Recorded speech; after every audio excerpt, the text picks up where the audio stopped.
કૂતરા થઈ ગયા છો? કોઈ બોલતા કેમ નથી?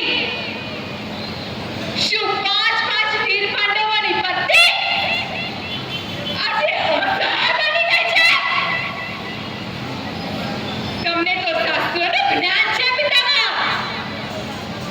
મને સમજાવો ચપ્પલ કાઢ દઉં કે જે વ્યક્તિ પોતાની જાતે જ યુદ્ધમાં હારી શકે છે તે વ્યક્તિ કેવી રીતે બીજા કોની સ્વતંત્રતા અને આત્મસન્માનને દાવ પર લગાવી શકે? હું મારા પ્રશ્નનો જવાબ માંગી રહી છું પિતામહ. અરે આ પ્રશ્નનો જવાબ માત્ર હું જ નહીં, પૂરી નારી જાતિ કરી રહી છે. શું કહ્યું? પુત્રી? જો તમે મને પુત્રી માનતા હો તો આ પુત્રીનું આ ભરી સભામાં અવલોકન ના થવા દે. તમે મને પુત્રી શબ્દથી સંબોધિત ના કરો.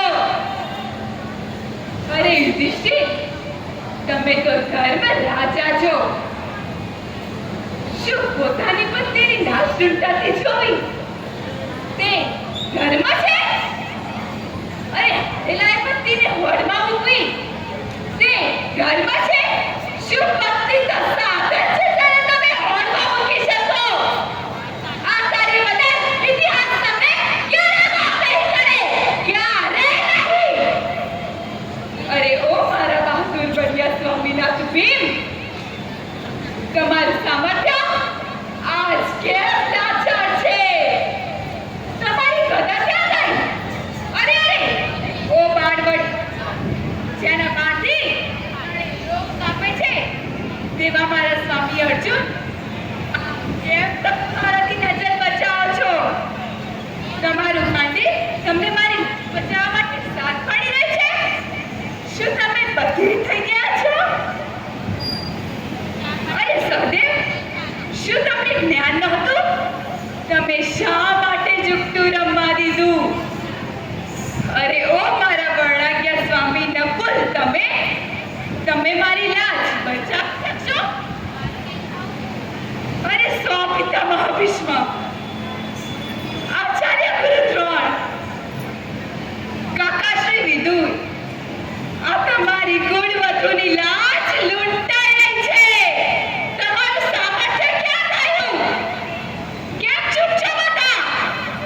શું બધા જ પુરુષો નપુંસક બની ગયા છો? આ ધરતી રસહીન થઈ ગઈ છે. આ ધરતીએ વીરોને પેદા કરવાનું સામર્થ્ય ગુમાવી લીધું છે.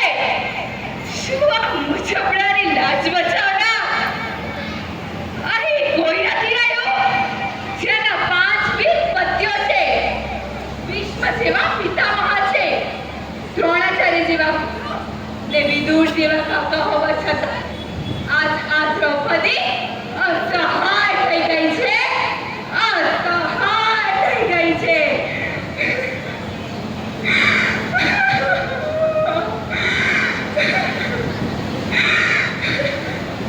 હે કૃષ્ણ,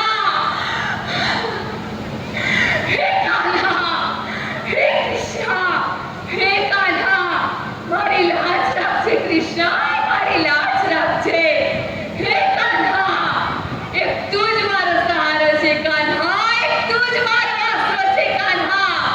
હે કૃષ્ણ, આ અનંત થતા કોઈ નહીં રોકી શકે.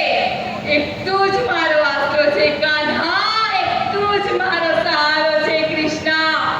મારી લાજ રાખજે કૃષ્ણ, મારી લાજ રાખજે. મારી લાજ રાખજે. હે કૃષ્ણ, હે કૃષ્ણ, હે કૃષ્ણ, હે કૃષ્ણ, હે કૃષ્ણ.